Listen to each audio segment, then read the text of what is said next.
War Pugs, if you like this shirt, check out the description down below. Get yourself some Fat Electrician gear at fatelectrician.com. Now, we're going to be checking out the USS Texas, the last dreadnought, the glory and the pride of the fleet.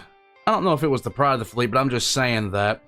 It's also World of Warship's #1 thing to offer you anytime you sign up with them. Guys, the USS Texas from the Fat Electrician. I don't think I need to go anywhere else with this. This was done about 3 years ago. It's one of his shorter videos before he started doing longer form content. And honestly, I'm surprised this one got as far as it did before I, caught wind of it.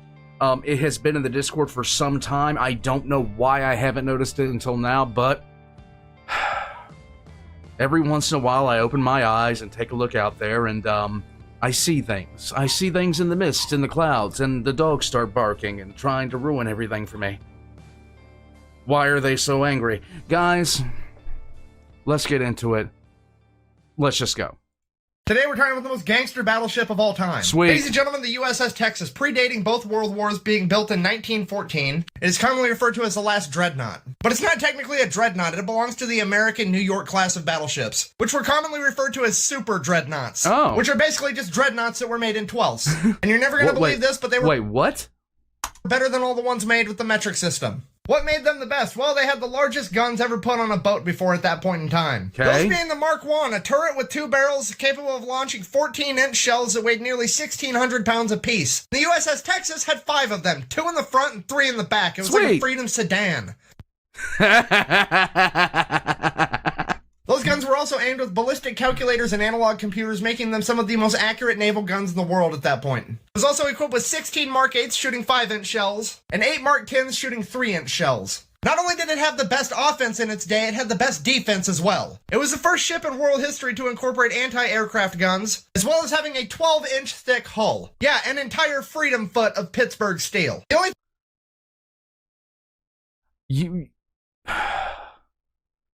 We forget just how armored some of these things were. Just how utterly, insanely armored. Yes, he just said a foot of steel. A foot of armor on the hull of this thing. My God. thing millimeters is going to do to that is scratch the paint. So you have the best battleship ever made at that point in time. How do you make it more intimidating? Okay. That's easy. You have it be the first American ship to ever incorporate Marines in its crew. I'm going to say that again, but slower. They let the fucking water grunts drive the biggest aquatic gun ever made. At that point in history, anyways. So World War I rolls around, and needless to say, nobody wanted to be the first to get hit with the Freedom sedan. And for that reason, the USS Texas saw almost no combat in World War I. But its actions in World War II is what made it a naval legend. By the time World War II came around, the USS Texas was nearly 3 decades old. It was no longer the most dangerous battleship in the world. No. With bigger, newer, faster, fancier ships like the German Bismarck, the Japanese Yamato, and the Iowa-class battleships. But its crew did have 30 years of experience, and as the old adage goes, youth and exuberance is no match for old age and treachery. Yeah, we've seen another thing with that recently. Oh my God, like old age and treachery, like that is one of my favorite things, period, now, because I'm getting older. Old age and absolute treachery. Guys, if you are fans of Battletech, look up the LCS Yo Mama. I love, like when we heard that from Sven Vanderplank, I nearly lost my lunch laughing. Which is something that the USS Texas lived up to because it is the only U.S. battleship to engage the enemy in all 5 theaters of World War II. Jesus. D-Day, June 6, 1944. The USS Texas would take its position 12,000 yards off the coastline. At which point the USS Texas was tasked with bombarding the enemy fortifications. And it did just that, firing over 255 rounds in under 34 minutes. That is 408,000 pounds of ammunition. Let's put that into perspective. Your average Volvo weighs about 4,000 pounds. Meaning that the Texas was shooting the enemy with about 3 spicy Volvos a minute for half an hour straight. I'm trying to tell you that the Grim Yeater over here bitch slapped the enemy's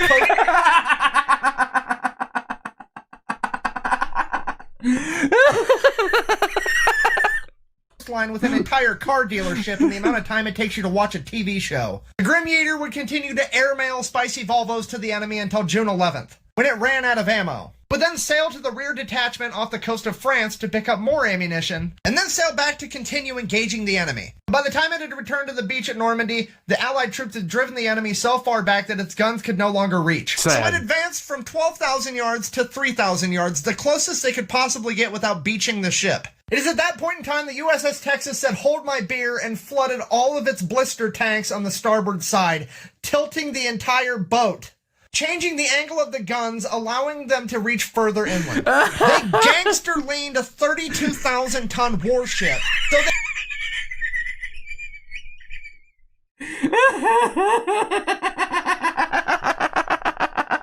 they could continue to engage the enemy. Nice. This might be the most grunterific moment in world history. Hell yeah, Can you son. imagine playing the board game Battleship and whoever you're playing says, "I've sunk my own battleship, prepare to die," and then you get hit with a fucking car? Look, I know I talk about this a lot, but this is a great example of the type of shit that goes on when you hit the dock or the officer. It's not necessarily a war crime, but Geneva didn't necessarily know that shit was even a fucking option. The USS Texas would then go on to engage the Japanese Empire in Okinawa and Iwo Jima. After World War II, it would retire and start the Americans' proud tradition of having their best battleships become floating museums. Unlike all the other best battleships in the world who have a proud tradition of becoming tetanus-infested fish habitats. Like the Japanese Yamato, delicately placed here by the USA, and the German Bismarck, delicately placed here by the USB, also known as Great Britain. If you don't know, the Bismarck and the Yamato are the two battleships that people like to argue are better than the Iowa-class battleships. They make better reefs.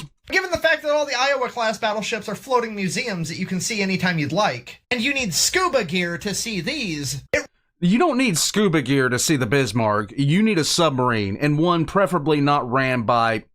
You know where I'm going with this. Raises the question, what are they better at besides being shitty submarines? For information on the most gangster battleship of all time, you can go to battleshiptexas.org. You can donate, buy memorabilia, or even buy a piece of the ship itself to help preserve this naval legend. Cool. Thank you for watching. I hope you enjoyed it. We have 4 new shirt designs and sticker designs available at my website. Link for that should be in my bio or the video description, or you can go to bunkerbranding.com and look up the Fat Electrician. Until next time, thank you for your service. Quack bang out. Dude, it's always really cool to see somebody, one of their old, like... Everything that we love about the Fat Electrician is here. The new stuff he's talked about, the newer videos that he's done, everything, all that's laid out here. Some of the best quotes that I've ever heard of, period. Like flinging a car dealership at you. I can't believe that's a thing. Oh yeah. That is perfectly alright. Talking about gangster laning a battleship. Warpugs, America has, as per once again the Fat Electrician, don't mess with America's boats, but America likes to do really crazy things with its boats. I'm just saying, one of these days I gotta fulfill the wonderful American tradition of getting myself a boat. I need to do that. I need to found the Warpugs Navy and go to war with bass and catfish and sunfish and any other fish that dares to oppose me. Until then, Warpugs. Oh my god. Hey, and speaking of Quack Bang, you might notice I put a couple of ducks up there. I finally found my ducks. I don't know where I was hiding them. We just started offloading boxes of things that I had since Reno. Found my ducks in there. There we go. Guys, I'm gonna shut up. We're gonna head out. I wish I had a Quack Bang grenade. I actually asked it if he still had one of those. He didn't have them, sadly enough. He needs to come back out with those because they sell like hotcakes, and I'm just saying. Warpugs, I'm very busy right now. I'm extremely busy. I'm set down to, check this out, but I'm up and down because the Hospitaler's coming back today, and I'm in an insanely good mood. And I have a tendency to ramble today, much more so than I normally do. With that being said, subscribe to the Fat Electrician, subscribe to me, join as a member of Patreon for early access, and check out my own shop down below. Check out the Fat Electrician shop. Remember, it's never a war crime the first time, and war crimes rhyme with good times. I'll catch you guys next time. All of that rhymes too. I'll catch you guys later.